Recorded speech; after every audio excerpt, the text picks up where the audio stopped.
Let's turn now to Bret Baier of the Fox News Channel and ask his opinion about all this. Bret, the Senate took action. Now it's up to the House. Do you think there's going to be an immigration bill this year? Good morning, guys. I do think there will be. The House is working on its own version, and I think it'll be tougher on the security provisions, and it'll probably have far more intense triggers to make sure that the Department of Homeland Security doesn't have any wiggle room. Currently, as it's written, the Secretary could trump what's in the bill and added to the bill, even in the Corker-Hoven Amendment, which kind of added some security measures to it. So I think there will be a bill. How it differs and how they reconcile the two is really the biggest issue. And that, as you know, happens in a conference committee if they get that far. And the question is, who gives to get the thing across the finish line? Yeah, but I guess my larger question is, given the fact that there's so much difference in the way that the Republican-controlled House looks at this and the way that the democratically controlled Senate looks at this, that it would be very hard to find a way to confer those two bills, put them together, and come up with something that could pass both houses. Yeah, I mean, you're right. There's a long way to go. But I do think that the Republicans will be sensitive to passing their own bill. And that they'll at least get to that room. Yeah, and where the pressure builds at that point, I think, is really the question. I know supporters wanted to get to that magic 70 number just to have the power of 70 votes. They got 68. And, there is pressure on Republicans to do something on immigration reform because a lot of people think it's now or never.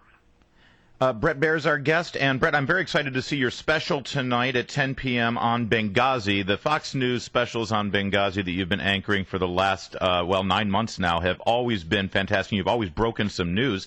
Yesterday there was a closed-door hearing, and what was leaked out of that closed-door hearing was that there was no stand-down order given to the military to not come and intercede during the attack on the consulate. Do you have anything that might be in tonight's program that would dispute that?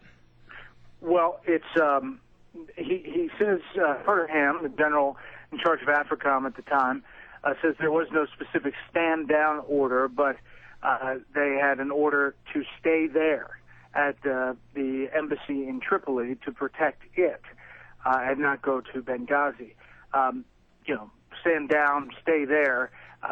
It's in essence, don't go to Benghazi. Is it really just semantics at this point? It's important because in the military, a stand-down order has specific connotation and definition.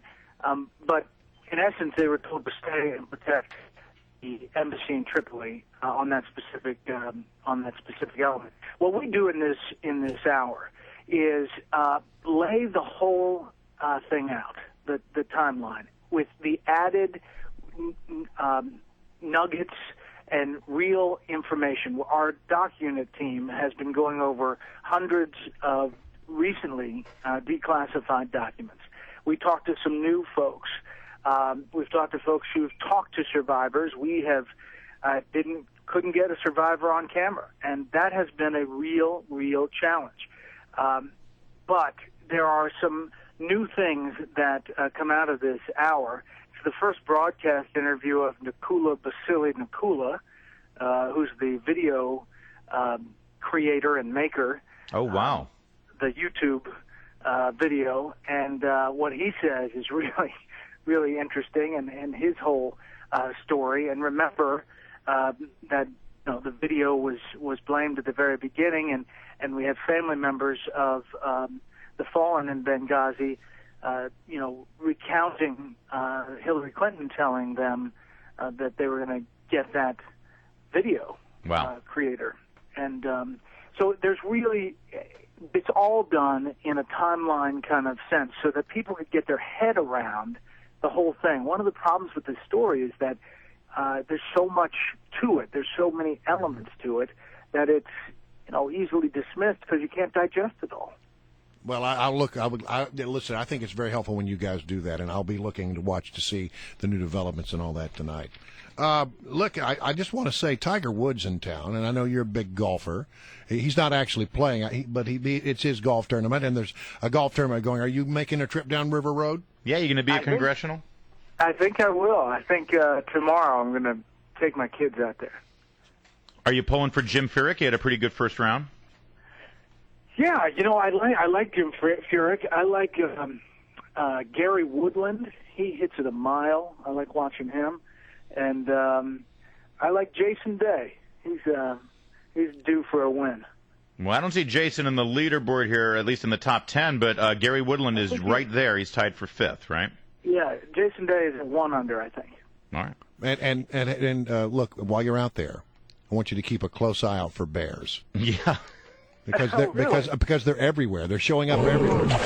Yeah, and this has been an all bear show because we talked about the brown bear or the black bears that have seen in D.C. and the black bears that were spotted in Frederick, and the fact that we have Bret Bear. That's right. So it's an all bear show. Excellent, guys. All right, listen. Well, thank you, Bret. We appreciate it. Have a great weekend.